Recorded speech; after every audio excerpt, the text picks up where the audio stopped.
Maayong buntag! Sa gihapon kini si Teacher Alma ang inyong magtutudlo.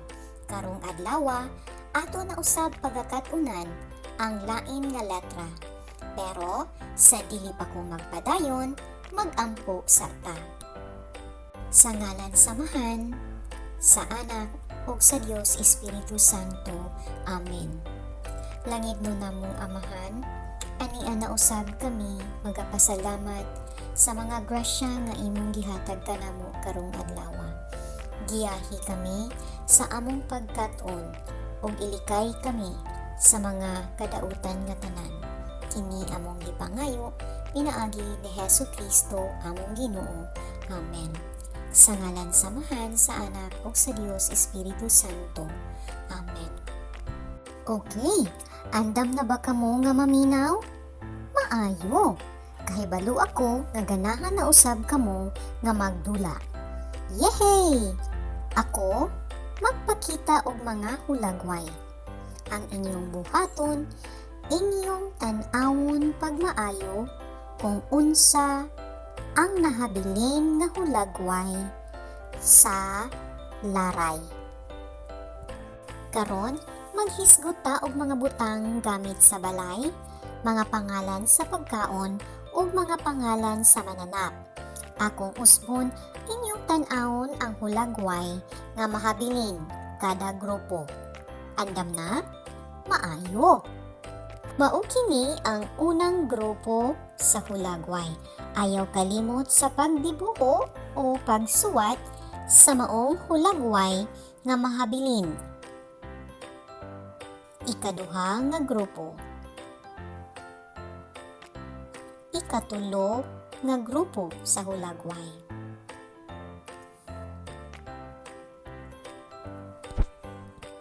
Nahinumduman? Sa unang grupo, unsa man nga hulagway ang nahabilin? Sakto. Sa ikaduhang grupo sa hulagway, unsa man ang nahabilin? Sakto. Sa ikatulo nga grupo nga mga hulagway, unsa man ang nahabilin? Sakto.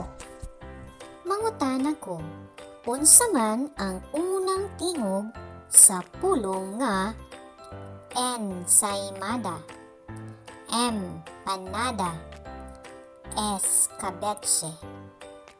Sakto. Mao kini ang letrang I nga adunay tingog nga E. Og mausab kini ang sakto nga pagsulat niini, ang dako ug ang gamay. Karon, andaman na usab ang inyong papel ug lapis, ug samtang ako magpakita na usab og mga hulagway, inyong isulat sa papel ang unang tingog sa mga pulong. Usa, duha, tulo. Andam na?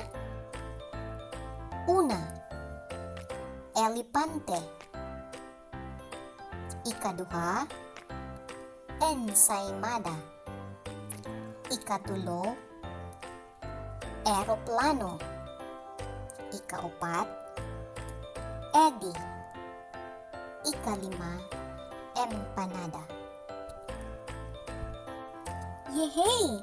Lain na usab nga letra ang inyong nakatunan. Salamat sa inyong pagtanaw. Kini si Teacher Alma hangtod sa sunod nga higayon. Bye!